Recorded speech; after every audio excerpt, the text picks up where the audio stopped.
जय सिया राम। असुर मारि थापहि सुरन, राखहि निज श्रुति से तू। जग बिस्तारहि बिसद जस, राम जन्म कर हेतु। शंकर भगवान माता पार्वती से कहते हैं, ऐसे प्रभु श्री राम का धरती पर अवतार लेने का बहुत से कारण है।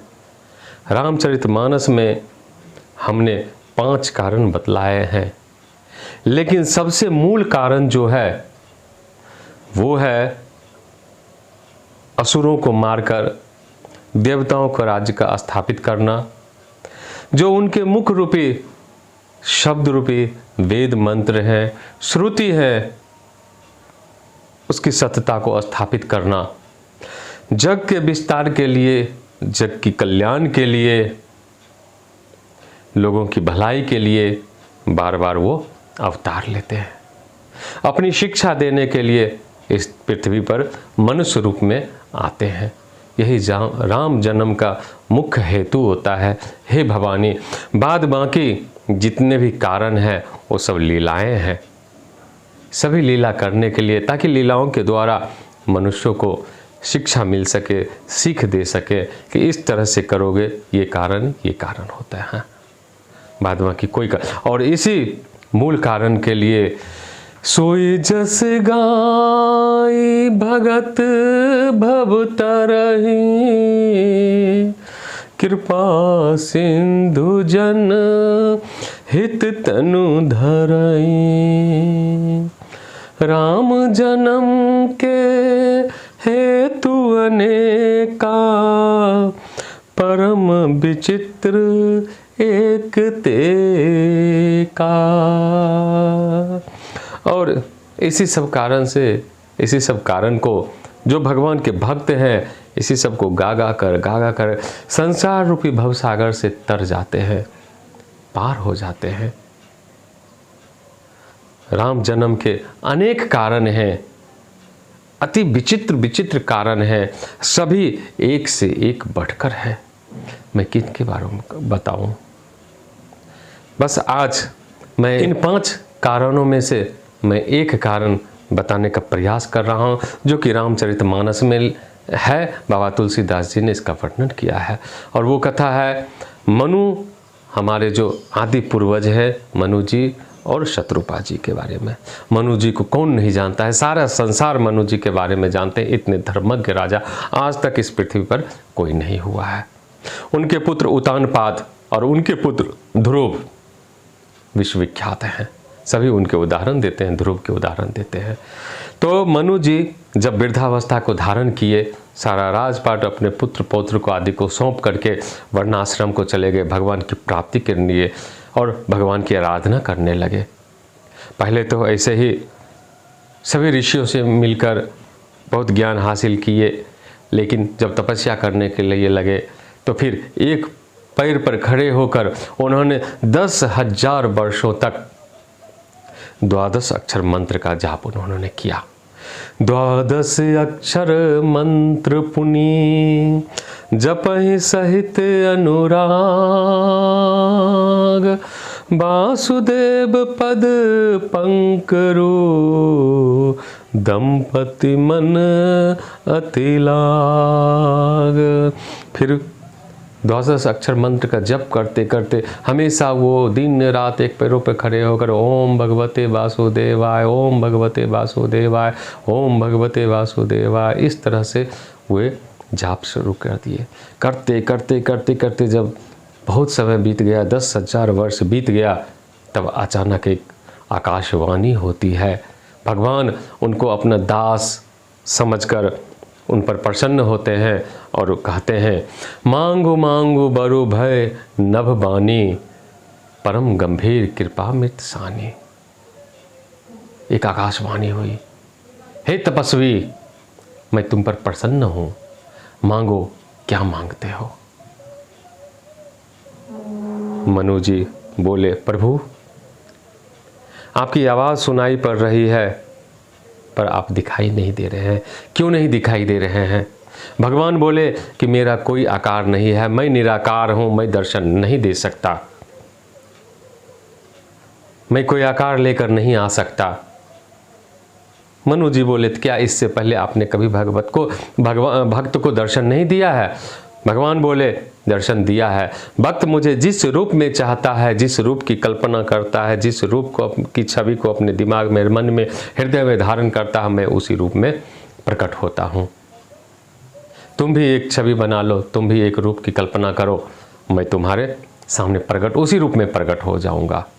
मनु जी बोले, मेरे पास तो ऐसी कोई कल्पना नहीं है, मेरे पास तो आपकी कोई छवि नहीं है, क्योंकि मैंने कभी आपको देखा नहीं है। लेकिन फिर भी अगर आप कहते हैं कि छवि तैयार कर लो, कल्पना करो किस रूप में आऊँगा, एक रूप तैयार कर लो, तो हे प्रभु मेरे पास तो कोई कल्पना नहीं है, कोई छवि नहीं है, लेकिन मैं चाहता हूँ जो स्वरूप बस शिव मन माही, जेहि कारण मुनि जतन कराही, जो भुसुंडी मन मानस हंसा, असगुन अगुण जेहि निगम प्रशंसा। प्रभु अगर आप कहते हैं रूप की कल्पना करो, मैं तो नहीं कर सकता हूँ, लेकिन आप उस रूप में मेरे सामने प्रकट होइए जिस रूप को शंकर भगवान अपने मन में रखे हुए, अपने हृदय में रखे हुए, जिस रूप के लिए मुनि लोग, तपस्वी लोग जन्म जन्म आपका जप करते रहते, ध्यान करते रहते हैं, यज्ञ करते रहते हैं, उस रूप को पाने के लिए। जिस रूप को काकभुसुंडी जी अपने मन रूपी मान सरोवर में लेकर हंस के रूप में आप उस सरोवर में तैरते रहते हैं, प्रभु उसी रूप में आप मेरे सामने प्रकट होइए। सोचने वाली बात है। हम कहने का मतलब क्या हुआ कि जाकी रही भावना जैसी, प्रभु मूरत देखी तीन तैसी। प्रभु निराकार है, ये सर्वविदित है, लेकिन हम प्रभु को जिस रूप में भजेंगे, प्रभु हमें उसी रूप में दर्शन देंगे। गीता की वो लाइन आप याद करिए, श्री कृष्ण ने कहा कि मैं हर जगह उपलब्ध हूँ, तुम मुझे जिस रूप में चाहो मैं उसी रूप में तुम्हारे सामने, मैं उसी रूप में तुम्हारे लिए काम करूँगा। तुम मुझे जुआ में खोजते हो तो मैं जुआ में रहूँगा, तुम मुझे गलत कामों में ढूंढते हो, मैं गलत कामों में ही तुम्हारा साथ दूंगा, ताकि और ज़्यादा से ज़्यादा गलत काम करते रहो। इसीलिए हमेशा भगवान की अच्छी छवि बनाएं। और अच्छी छवि कब बनती है भगवान के बारे में, अच्छा सोच कब बनता है? आप अध्यात्म की बातें ज़्यादा से ज़्यादा सुनते हैं। जो व्यक्ति बचपन से अध्यात्म की बातें सुनते आया है, उसकी सोच हमेशा अच्छी होगी। आप जैसा सोच रखेंगे, जैसी वातावरण आपकी होगी, जैसी आप कथाएं सुनेंगे, जैसे लोगों की जो चीज़ें, जिस तरह की बातें आपके कानों में आएगी, वही आपके हृदय में उतरेगा। प्रभु प्रकट हुए, हाथों में धनुष बाण लिए हुए राम स्वरूप प्रकट हो गए। बगल में माता सीता भी प्रकट हुई और कहते हैं कि वर मांगो। जब मांगने की बातें आई तो असमंजस में पड़ गए मनु जी, सोच में पड़ गए। फिर भगवान बोले, जल्दी से वर मांगो, मेरे पास समय नहीं है।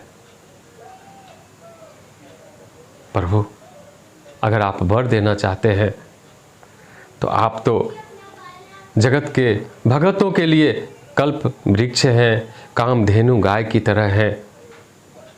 अगर आप प्रसन्न हैं मेरे ऊपर, जो अनाथ हित हम पर नेहु, तो प्रसन्न होई यह वर देहु। यदि आप मेरे ऊपर प्रसन्न हैं प्रभु, तो आप मुझे यह वरदान दीजिए। क्या वरदान? चाहूं तुम्हि समान सुत, प्रभु सन कवन दुराऊं। हे प्रभु, यदि आप मेरे ऊपर प्रसन्न हैं, और मैं जानता हूं कि आप प्रसन्न हैं, क्योंकि आप भक्तों के लिए कल्प वृक्ष है, कामधेनु है। जो चाहता है भक्त उसे वो आप देकर जाते हैं, प्रसन्न होकर जाते हैं, प्रसन्न करके जाते हैं। प्रभु यदि आप मेरे ऊपर प्रसन्न हैं तो आप मेरे घर मेरे पुत्र के रूप में आइए।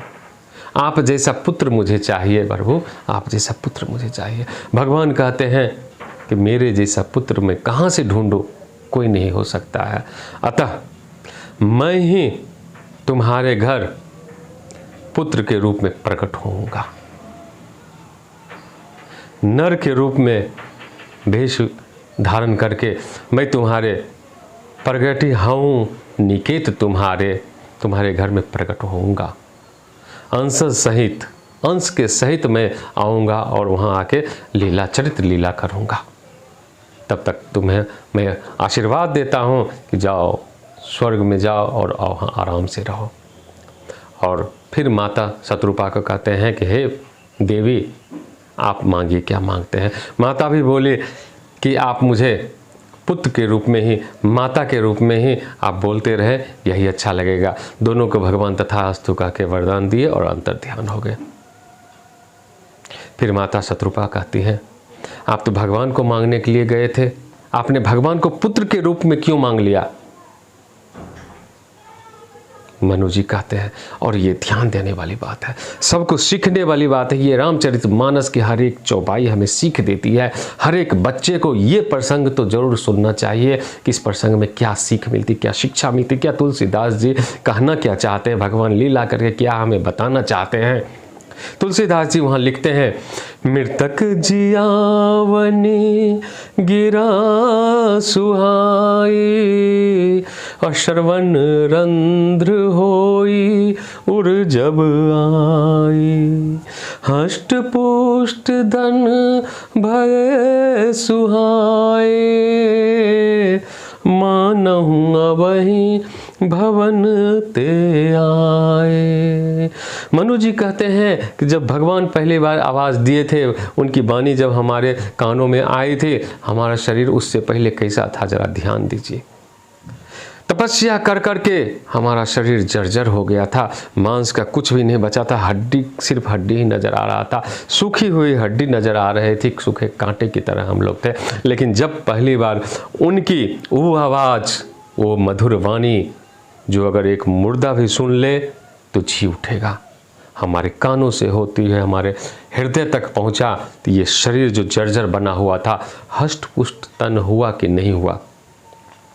इस तरह से हष्ट पुष्ट हो गया शरीर हमारा, ऐसा हो गया, इतने हम आनंदित हो गए, इतने प्रफुल्लित हो गए, मानो अभी अभी घर से अच्छे 56 प्रकार के भोजन करके आए हो। कोई हमें देखकर कह नहीं सकता है कि इतने दिन तपस्या करके सूखी हड्डी, जर्जर हड्डी शरीर को लेकर तपस्या कर रहे थे और इतने उम्र के हम लोग हो गए हैं। तो जब हमने एक बार वो वाणी सुनी तो हम इतने प्रसन्न हुए, हमारा शरीर ऐसा हो गया। और कल्पना करो वही वाणी अगर हमें जीवन भर मिलने को, सुनने को मिले तो क्या होगा। इसीलिए वो वाणी हम जीवन में सुनना चाहते हैं, इसलिए उनको पुत्र के रूप में हमने मांगा, ताकि वो पुत्र के रूप में हमें आएंगे और हम मरते दम तक, जब तक हम जीवित रहेंगे, उनकी आवाज़ सुनते रहेंगे, उनकी वाणी को सुनते रहेंगे।